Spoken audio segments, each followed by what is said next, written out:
नमस्कार साथियों, स्वागत है आप सभी का B2 पॉलिटेक्निक वर्ल्ड। फ्रेंड्स, इस वीडियो में हम लोग इंडियन कॉन्स्टिट्यूशन सितंबर 2022 का क्वेश्चन पेपर का ऑब्जेक्टिव देखेंगे। और साथियों, आप सभी को मैं बता दूं कि ये जो क्वेश्चन पेपर है आपका न्यू सिलेबस के अनुसार फर्स्ट बार 6 सेमेस्टर का एग्ज़ाम हुआ है। न्यू सिलेबस कौन है तो वो आप जानते ही हैं कि 2020 में जो नया सिलेबस चेंज हुआ था, उससे पहले 2016 का सिलेबस चलता था। फिलहाल फिर चेंज हो गया है, 2023 में एक नया सिलेबस जारी हुआ है, पर ये आपका 2020 वाला सिलेबस का फर्स्ट एग्ज़ाम था 6 सेमेस्टर का इंडियन कॉन्स्टिट्यूशन। फ्रेंड्स, आप सभी देख सकते हैं पहला क्वेश्चन ग्रुप ए का क्या है। The constitution of India as formed by the constitution assembly was finally adopted and enacted on. यहाँ पे पूछा जा रहा है कि संविधान सभा द्वारा बनाए गए भारत के संविधान को अंततः अपनाया और अधिनियमित किया गया। कब किया गया? मेरे प्यारे साथियों, आप सभी को पता ही है कि 26 जनवरी 1950 से ही हम लोग क्या मनाते आ रहे हैं, रिपब्लिक डे मनाते आए हैं। तो ये आपका 26 जनवरी 1950 इसका सही आंसर हो जाएंगे। ठीक है friends, second question, who among the following was the chairman of the state committee of the constituent assembly. निम्नलिखित में से संविधान सभा के राज्य समिति के अध्यक्ष कौन थे? भीमराव अंबेडकर, जवाहरलाल नेहरू, सरदार पटेल, डॉक्टर राजेंद्र प्रसाद। मेरे प्यारे साथियों, दो का आंसर यहाँ पे बी बताया गया है, बट चलिए मैं वेरीफाई कर लेता हूँ, वरना मैं एक आंसर की से आप लोगों को बता रहा था, तो मुझे लग रहा है कि जवाहरलाल नेहरू तो होंगे नहीं। फ्रेंड्स, गूगल पे ऐसा देखने को मिल रहा है कि कोई भी आपका स्टेट कमेटी का चेयरमैन नहीं था। भारत के संविधान निर्माता के जो अध्यक्ष थे उन सब में नहीं था। बट यहाँ पे चूँकि 4 ऑप्शन दे दिए गए हैं, यहाँ पे आपको इसी में से चूज करना है, तो आपको यहाँ पे अनुमानतः जवाहरलाल नेहरू आप चूज कर सकते हैं, क्योंकि आपके B.R. भीमराव अम्बेडकर थे, वो थे ड्राफ्ट कम्युनिटी के चेयरमैन थे। ठीक है, और यहाँ पे स्टेट कम्युनिटी के चेयरमैन जवाहरलाल नेहरू को ही माना जा सकता है, क्योंकि ये आपके पता ही होंगे कि सबसे बड़े लीडर में गिने जाते थे कांग्रेस के। तो आप इसे मान सकते हैं बी ही इसका राइट आंसर होगा। थर्ड का हम लोग आंसर देखते हैं, the constitution assembly adopted the national flag on. मेरे प्यारे साथियों, संविधान सभा ने राष्ट्रीय ध्वज, भारत का तिरंगा है, उसे कब अपनाया था? तो उसे अपनाया था 22 जुलाई 1947 को। 22 जुलाई 1947 को अपनाया था। फोर्थ नंबर क्वेश्चन है, who was the chairman of the drafting community of the constituent assembly. संविधान सभा के प्रारूप समिति के अध्यक्ष कौन थे? तो ये थे डॉक्टर भीमराव अंबेडकर जी थे। फिफ्थ नंबर क्वेश्चन देखिएगा। फिफ्थ नंबर क्वेश्चन है, how many does took the constituent assembly to finalise the constitution. संविधान सभा को संविधान को अंतिम रूप देने के लिए कितने दिन लगे? मतलब कि संविधान बनाने स्टार्टिंग हुआ था तब से लेके कब वो बनकर तैयार हुआ था। तो ये आपका बन गया था 2 साल 11 महीने 18 दिन में, जो कि आपका ऑप्शन नंबर बी है। छठा क्वेश्चन देखिएगा, preamble of the Indian constitution is borrowed from the which country. भारतीय संविधान की प्रस्तावना किस देश से ली गई है? तो भारत देश की प्रस्तावना जो है वो अमेरिका के संविधान से लिया गया है। ठीक है, तो यहाँ पे ऑप्शन बी सही आंसर हो जाएंगे। उस समय यूएसए होता था, यूनाइटेड स्टेट ऑफ अमेरिका। ठीक है, नेक्स्ट क्वेश्चन देख लीजिए, 7वां number, which amendment of the constitution added the word socialist and secular in the preamble of the Indian constitution.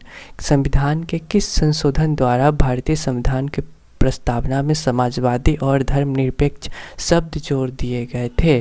तो 42वें संशोधन में, यहाँ पे 42वें संशोधन में ही सेकुलर शब्द भारत के संविधान में जोड़ दिया गया था, और सोशलिस्ट शब्द भी। मेरे प्यारे साथियों, इस पे मैं 2 टुक बातें करना चाहूँगा। वो क्या है तो इसी वक्त क्या किया गया था, देश में इमरजेंसी लगा दिया गया था इंदिरा गांधी के द्वारा, और सारे लीडरों को जेल में डाल करके, पुरुषों की नसबंदी करके बहुत सारे आपातकाल ला देना देश में, वैसा करने का प्रयास इंदिरा गांधी ने किया था। साथ में उसने ऐसा क्यों किया था, तो उसमें उस समय भारत के देश पे खतरा नहीं थी, कोई खतरा नहीं था, कोई बाहरी कोई देश हमला नहीं करने वाला था। इसके बाद भी उसने इसलिए किया था क्योंकि इंदिरा गांधी जी को कोर्ट ने सज़ा दिया था कि उसने चुनाव में गलती की थी, उसे 6 साल तक चुनाव लड़ने से बर्खास्त किया गया था। उस अपने कोर्ट के निर्णय को पलटने के लिए ये सभी चीज़ें करना पड़ा था। और मेरे प्यारे साथियों, भारत जो था स्टार्टिंग में हमारे संविधान निर्माताओं ने सेकुलर देश नहीं बनाया था, आप कह सकते हैं यह धर्मनिरपेक्ष नहीं, धर्म वाला देश था। ठीक है, यहाँ हिंदू धर्म की बहुलता थी तो हिंदू राष्ट्र था। तो ये दोनों शब्द उसी आपातकाल में, इमरजेंसी में भारत पर थोप दिया गया, वरना हमारा देश आज़ाद हुआ था उस वक्त हमारा देश सेकुलर नहीं था। जैसे पाकिस्तान अपने आप को इस्लामिक कंट्री बोलता है, हम लोग भी मान लीजिए अपने आप को हिंदू बोलते थे। फ्रेंड्स, अब चलते हैं 8वें नंबर क्वेश्चन पे, जो कि है आपका how many fundamental duties are in the Indian constitution. Bharat में संविधान में कितने मौलिक अधिकार है। ठीक है, भारतीय संविधान में बोला गया है कि कितने मौलिक कर्तव्य है, अधिकार नहीं, मौलिक कर्तव्य है। तो फंडामेंटल ड्यूटीज जो है मेरे प्यारे साथियों, वो आपका है 11 फंडामेंटल ड्यूटीज है। ठीक है, अब कौन कौन है ये भी बता सकता हूँ, बट रहने दीजिए, वीडियो लंबा हो जाएगा। The constitution of India adopted fundamental duties from the constitution of. बोला जा रहा है कि भारत के संविधान ने मौलिक कर्तव्य को किसके संविधान से अपनाया, या डैश के संविधान से अपनाया। तो ये सोवियत संघ से अपनाया गया था, जिसे आजकल हम लोग रूस बोलते हैं। फ्रेंड्स, 10वां नंबर क्वेश्चन देखिए। 10वां नंबर है, which among of the following article of the constitution is related to fundamental duties. Fundamental duties जो मौलिक कर्तव्य हैं वो कितने हैं, 11 है। तो ये जो कौन से अनुच्छेद से ये संबंधित है, किस आर्टिकल में लिखा गया है फंडामेंटल ड्यूटीज के बारे में, तो ये आपका है article 15(1)(a). Option number D इसका सही आंसर हो जाएगा। 11th देख लीजिए क्या है, तो 11th है मेरे प्यारे साथियों, आपका पूछा गया how is the president elected in India. तो प्रेसिडेंट जो इलेक्टेड होता है वो लोकसभा से भी इलेक्टेड हो सकता है, राज्यसभा से भी इलेक्टेड हो सकता है, और मेंबर ऑफ लेजिस्लेटिव असेंबलीज के द्वारा भी इलेक्ट हो सकता है। ठीक है, तो यहाँ पे लोकसभा, राज्यसभा, ये दोनों सही आंसर हो सकते हैं।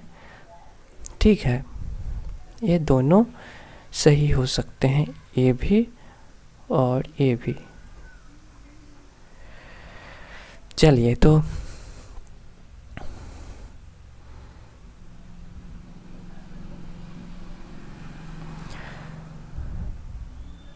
ट्वेल्थ नंबर क्वेश्चन देखते हैं। 12वां क्वेश्चन क्या है, तो 12वां क्वेश्चन है, the president give his resignation to the. राष्ट्रपति जो होता है वो इस्तीफा किसको देंगे अपना, तो वो चीफ जस्टिस को देंगे, प्राइम मिनिस्टर को देंगे, वाइस प्रेसिडेंट को देंगे, पार्लियामेंट यानी संसद को देंगे, किसको देंगे, तो ये जो होते हैं वो देते हैं वाइस प्रेसिडेंट को। अगर राष्ट्रपति जी को इस्तीफा देना है तो अपना इस्तीफा पत्र जो है उपराष्ट्रपति को देंगे। मेरे प्यारे साथियों, थर्ड क्वेश्चन क्या है, तो which of the following appointments is not made by the president of India. कौन सा नियुक्ति है भारत के राष्ट्रपति दोबारा नहीं की जा सकती है। यहाँ पे बोला गया है निम्नलिखित में से कौन सी नियुक्ति भारत के राष्ट्रपति दोबारा नहीं की जा सकती है। देखिए, प्रेसिडेंट ऑफ इंडिया के द्वारा कौन सा अपॉइंटमेंट है जो नहीं बनाया जा सकता है। Chief of the army, chief justice of India, chief of the air force, speaker of the Lok Sabha. कौन सा है जो नहीं बना सकते हैं भारत के राष्ट्रपति, अपॉइंट नहीं कर सकते हैं। 13th का आंसर क्या हो जाएगा speaker of the Lok Sabha. Speaker of the Lok Sabha इसको वो नहीं अपॉइंट कर सकते हैं, ठीक है। बाकी सब चीफ ऑफ आर्मी को प्रेसिडेंट ऑफ इंडिया क्या कर सकते हैं, नियुक्त कर सकते हैं। और चीफ जस्टिस ऑफ इंडिया को भी राष्ट्रपति के द्वारा ही शायद शपथ दिलवाया जाता है, ठीक है। और चीफ ऑफ द एयरफोर्स इसके द्वारा इनको भी वो नियुक्त कर सकते हैं, but speaker of the Lok Sabha इसको नहीं कर सकते हैं। 14 नंबर क्वेश्चन है, the first women governor of state in free India was. स्वतंत्र भारत में किसी राज्य की पहली महिला राज्यपाल थी। ऑप्शन आपके सामने है, विजया लक्ष्मी पंडित, सरोजनी नायडू, इंदिरा गांधी, सुचेता कृपलानी। 14 का आंसर हो जाएगा सरोजनी नायडू, जो थी वही सबसे पहले भारत के राज्यपाल महिला थी, ठीक है। सबसे पहली बार बनी थी महिला के रूप में श्रीमती सरोजनी नायडू जी। अब है 15th number question, the president nominated 12 member of the Rajya Sabha according to. राष्ट्रपति राज्यसभा के 12 सदस्यों को इलेक्ट करेंगे, नॉमिनेट करेंगे, मनोनीत करेंगे। तो ऑप्शन आपके सामने है कि क्या सही आंसर होगा वो आपको बताना है। 15 का आंसर है, there distinction in the field of science, art, literature and social service. विज्ञान, कला, साहित्य और समाज सेवा के क्षेत्र में उनकी विशेषता, ये सही आंसर हो जाएगा, ठीक है। राष्ट्रपति राज्यसभा के 12 सदस्यों को मनोनीत करते हैं, वो क्या है तो विज्ञान, कला, साहित्य, समाज सेवा के क्षेत्र में उनकी विशिष्टता। अब नेक्स्ट क्या है, नेक्स्ट है आपका है, ये रहा आपका 15 नंबर क्वेश्चन। तो ये रहा आपका 16 नंबर क्वेश्चन। तो 16वां नंबर क्वेश्चन में आपसे क्या पूछा गया है, the chairman of the planning commission in India is the. Bharat में योजना आयोग का अध्यक्ष होता है, कौन होता है, आपके सामने देख लीजिए। फाइनेंस मिनिस्टर, वित्त मंत्री, प्रेसिडेंट, राष्ट्रपति, प्राइम मिनिस्टर, प्रधानमंत्री, मिनिस्टर ऑफ प्लानिंग, योजना मंत्री। तो भारत में योजना आयोग का अध्यक्ष कौन होगा, तो योजना मंत्री क्या होंगे, आपसे पूछा गया है 16 का। तो आप लोग ये मार सकते हैं, बट प्राइम मिनिस्टर जो होते हैं वही योजना आयोग का अध्यक्ष होते हैं। मेरे प्यारे साथियों, 17वां नंबर क्वेश्चन है, which amendment establish the urban local government system. किस संशोधन में शहरी स्थानीय सरकार प्रणाली की स्थापना की। 71वां, 74वां, 99वां, 10वीं। इसका राइट आंसर हो जाएगा 74वां। देखिए, 74वां संशोधन ने शहरी स्थानीय सरकार प्रणाली की स्थापना की। 18वां नंबर क्वेश्चन देखिए, which article in the Indian constitution provides for the election commission. भारतीय संविधान का कौन सा नियुक्ति अनुच्छेद चुनाव आयोग का प्रावधान करता है। चुनाव आयोग का प्रावधान करता है भारतीय संविधान के कौन सा अनुच्छेद, तो अनुच्छेद जो है आपका 324वां, यही जो है भारतीय चुनाव आयोग का प्रावधान है। इसी में ये बताया गया है कि इलेक्शन कमीशन जो है संस्था रहेगी, वो आयोग रहेगी, वो क्या करेगी, भारत में चुनाव करवाएगी। तो 18 का हो जाएगा, ये हो जाएगा अनुच्छेद 324, ये हो गया। अब हम लोग देखते हैं अपना अगला क्वेश्चन, जो क्या है 19वां number, in India political parties are given recognition by. भारतीय राजनीतिक दलों को मान्यता किसके द्वारा दी जाती है। Speaker of Lok Sabha, election commission, president, law commission. 19 का बी हो जाएगा, चुनाव आयोग ही मान्यता देती है। कोई भी पार्टी आपको बनाने हैं तो चुनाव आयोग को बतलाना होगा, वहाँ पे रजिस्ट्रेशन करना होगा। वो लोग आपको सिलेक्टेड चिन्ह प्रदान करेंगे। आपका चिन्ह नहीं रहेगा, वो लोग जो आपको चिन्ह देंगे वही आपको लेना होगा। छाप, चुनाव छाप, जैसे बीजेपी का कमल है तो उसको इलेक्शन कमीशन ने ही दिया होगा, या फिर 3-4 ऑप्शन रहता है, कोई एक चुन लीजिए। अब देखिए 20वां number question, who are the prime minister of India when emergency was declared. आपातकाल की घोषणा के समय भारत की प्रधानमंत्री कौन थी? इंदिरा गांधी थी। फ्रेंड्स, अब आप सभी देख सकते हैं, discuss the basic features of Indian constitution. भारतीय संविधान की मूल विशेषता पर चर्चा करना है। 4 मार्क्स का क्वेश्चन था। अथवा में था, जो अम्बेडकर जी ने निर्माण की भूमिका निभाई थी उसका भूमिका गिनाइए। अब क्या है, भारतीय संसद प्रणाली की संरचना का वर्णन कीजिए। पार्लियामेंट सिस्टम के कंपोजिशन को डिस्क्राइब करना है। राज्यसभा और लोकसभा की एक संपत्ति टिप्पणी की संक्षिप्त टिप्पणी करना है। ब्रीफली आपको लोकसभा और राज्यसभा के बारे में बताना है। नेक्स्ट क्वेश्चन था, राज्यपाल की विधायी शक्तियों का वर्णन करें। फ्रेंड्स, नेक्स्ट है, मंत्रिपरिषद की संरचना एवं कार्यप्रणाली की व्याख्या करें। डिस्कस ग्राम पंचायत के प्रमुख कार्यों के बारे में चर्चा करिए। भारत के स्थानीय प्रशासन के महत्व के बारे में लिखिए। अब 4th नंबर का ही क्वेश्चन है, 4 मार्क्स का ही, भारत चुनाव आयोग पर एक संक्षिप्त टिप्पणी लिखना है। Short note on election commission of India.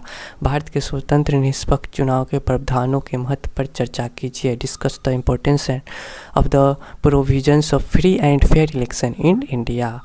अब ग्रुप सी जो कि 6 मार्क्स का है वो क्या है, तो डिस्कस, देखिए, किसी देश के संविधान में शक्तियों और जिम्मेदारियों को स्पष्ट सीमांकन करने की आवश्यकताओं पर चर्चा ऐसे करे, ऐसे सीमांकन और अभाव में क्या होगा। ठीक है, अगर ये एब्सेंस रहे तो उस वक्त क्या होगा। अब भारत के संविधान में सूचीबद्ध विभिन्न मौलिक अधिकारों को वर्णन करें। इन अधिकारों की रक्षा तरीके की चर्चा करें। State various fundamental rights listed in constitution of India. Discuss the way to protect these rights. अब फ्रेंड्स, आप सभी क्या कीजिए, इसका स्क्रीनशॉट ले लीजिए। ये आपके 6 मार्क्स के क्वेश्चन हैं, इन सबों का आप लोग स्क्रीनशॉट ले लीजिए। तो साथियों, इस वीडियो को यहीं पे एंड करते हैं। आशा करता हूँ आपको ये वीडियो पसंद आया होगा, तो लाइक कर दीजिए और चैनल को नहीं सब्सक्राइब किए हैं तो सब्सक्राइब करके जाइए। धन्यवाद।